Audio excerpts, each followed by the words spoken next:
Hey, I'm Jocelyn with Positivity in Pregnancy and Motherhood, where I encourage positive thoughts for those seasons of life that can be harder for us than we kind of thought they would be. You are listening on a Friday episode where I talk about motherhood. If you are more into pregnancy right now, I do a pregnancy focused episode on Tuesdays. Or if you just like this podcast and want mindset set tips, listen to both episodes to learn new ways to have new thoughts to think in motherhood and pregnancy.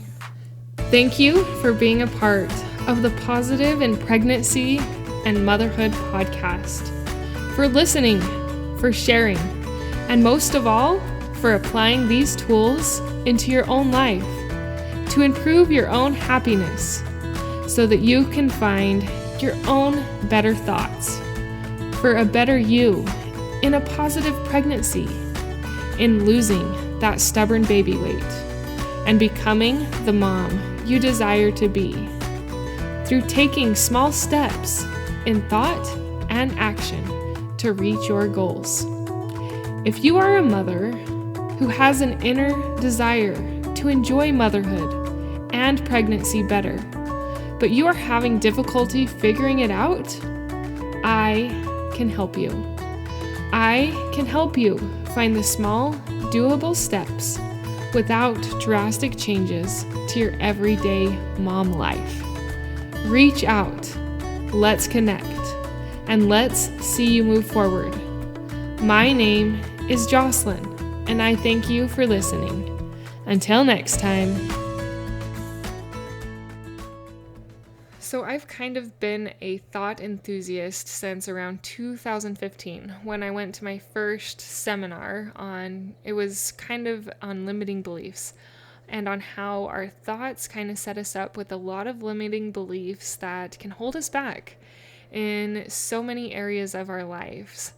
And ever since then, I've really gone into self-help, onto thoughts, onto ways we can use our mind as a tool to help us, and I have used my mind as a tool to help me.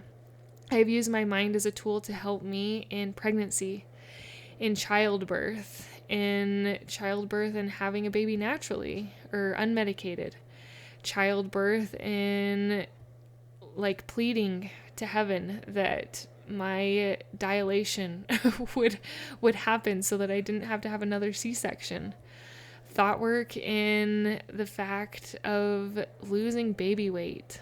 Thought work in being a stay-at-home mom, which was so hard because I was a very busy person before. And then just kind of transitioning to a stay-at-home mom was hard for me. I've used thought works in all of these areas. And with that baby weight, I've lost 60 pounds twice. And I say it's because I changed my mindset. I shifted my mindset and I changed it. So it's the thoughts you think that are going to give meaning and purpose into your life. And specifically today, I want to talk about thoughts of love. First, I want to talk about thoughts of love for yourself, and then we can move into your husband and your children.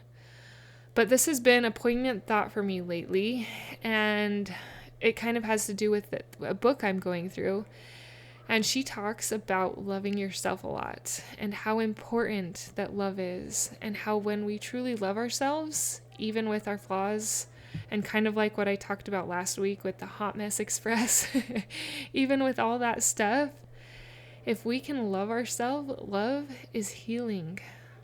Love can do miraculous things, not only for us, but for our minds and for our families. And so I want you to take a look into your life and think if you love yourself. Do you love who you are?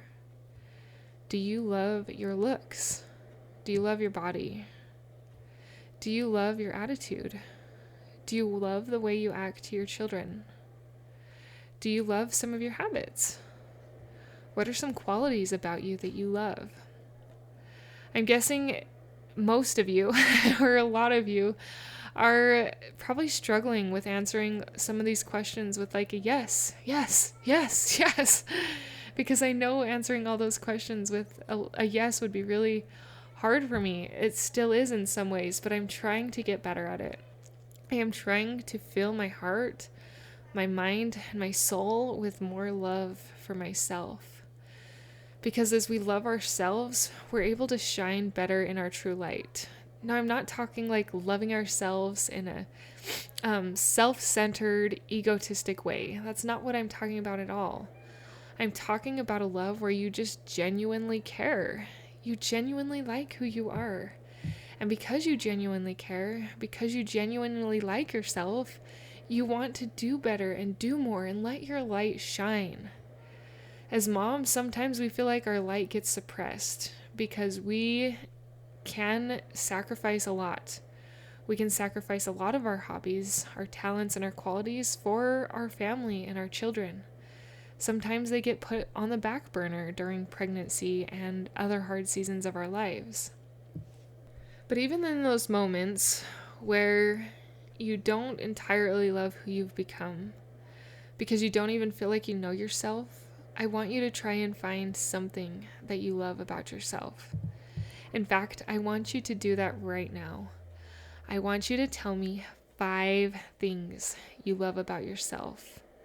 5 qualities. Maybe it's something about your looks. Maybe it's one of your talents. Maybe it's that you're resourceful. Maybe it's that you are good at saving money. Maybe it's that you enjoy exercise, that you read to your kids. There are so many simple and little things that you could be good at that you're not giving yourself credit for. And this is the moment that I want you to give yourself credit for. Are you good at smiling at people? Are you good at commenting on people's posts and being positive and uplifting? What are you good at? Are you good at complimenting your children? There are things that you are good at. You don't have to dig deep even. I feel like there's some things on the surface that you know you're good at, but you've just forgotten. Temporarily have forgotten that you love those things about yourself. And maybe if it really is that hard, think about some things that you loved about yourself from the past. The past can help us to find hope because we can remember who we are. Sometimes as moms we forget. 5 things you love about yourself. If you haven't done it already, pause the podcast and list 5 things out loud, preferably, if not in your mind, but out loud will be even more powerful, that you love about yourself. And if you want to even take it a step further, do it in front of a mirror. Look into your own eyes and list those 5 things you love about yourself. Love is powerful. I've also been thinking about love for my children. Unfortunately, I tend to be the type of mom that is very kind of like, we've got to get things done. I have tend to be like, we've got to put the check marks there, you know? And sometimes in midst of the check marks, I lose sight of loving my kids the way I want to love them because I'm too busy filling the check marks.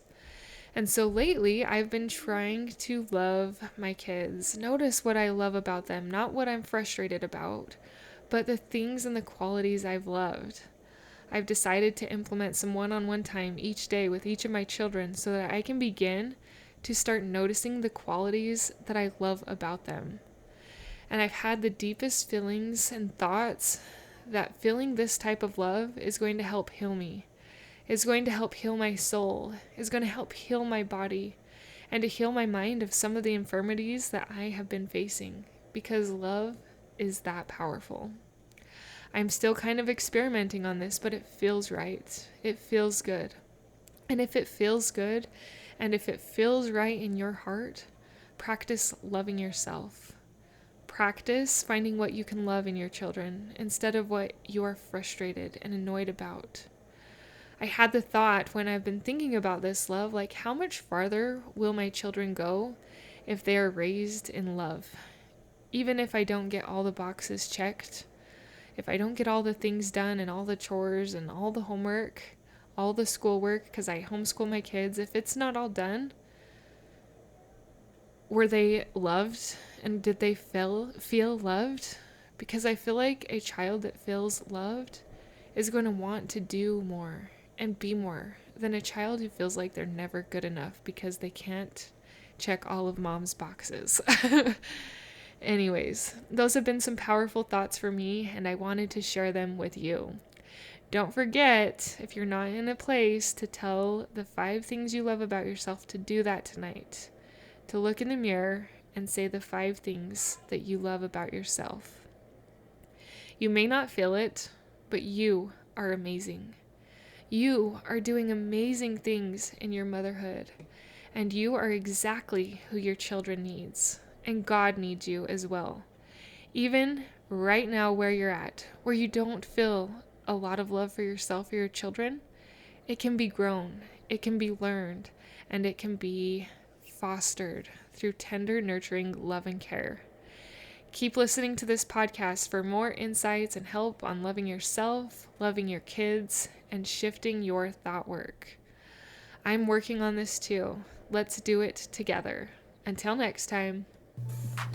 Thank you for being a part of the Positive in Pregnancy and Motherhood podcast, for listening, for sharing, and most of all, for applying these tools into your own life to improve your own happiness so that you can find your own better thoughts for a better you in a positive pregnancy, in losing that stubborn baby weight, and becoming the mom you desire to be through taking small steps in thought and action to reach your goals.